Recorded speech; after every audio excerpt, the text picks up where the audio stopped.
সর্বনাশ হয়ে গেল, নিজের হাতে নিজের সেলফি স্টিকটা ভেঙে গেল। হ্যালো গাইজ, আমি মাম্পি।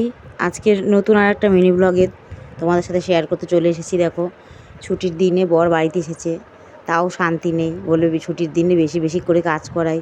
পাখাটা খারাপ হয়ে গেছিলো, পাখার প্লেটগুলোও খারাপ হয়ে গেছিলো, তাই নতুন প্লেট কিনে এনে পাখাটাতে নিজেই সেটিং করে দিয়েছে। তো নিজেই ছোটোখাটো কিছু কাজ জানে, এর জন্য আর মিস্ত্রি ডাকিনি, নিজে নিজেই পাখাটা পাখাগুলো লাগিয়ে আবার নিজে নিজেই ফিটিং করে দিচ্ছে। সব সময় যে মিস্ত্রিদের ডাকতে হবে তার তো কোনো মানে নেই, এই জন্য বলে থাক আমি নিজেই পারবো, নিজেই ঠিক করে নিই। দেখো এবার পাখাটা চালিয়েছে, বেশ নতুন প্লেট লাগিয়েছে, পুরো পাখাটা নতুন হয়ে গেছে। পুরোনো পাখাটা আমার কি ভালো লাগছে দেখতে। পাখাটা ঠিক করার পরে তারপর আবার নিচের ঘরে চলে এসেছে, শাশুড়ি মায়ের ঘরে, খাটটা লাগানোর জন্য। খাটটা অনেক দিন ধরেই খোলা ছিল, একটু কাজের জন্য খোলা হয়েছিল। তারপরে আবার বললাম যে খাটটা তাহলে লাগিয়ে দাও, খাটটাও লাগিয়ে দিলে সবাই একটু বসতেও পারবে বাচ্চা, তার জন্য খাটটা আবার সেটিং করে দিল।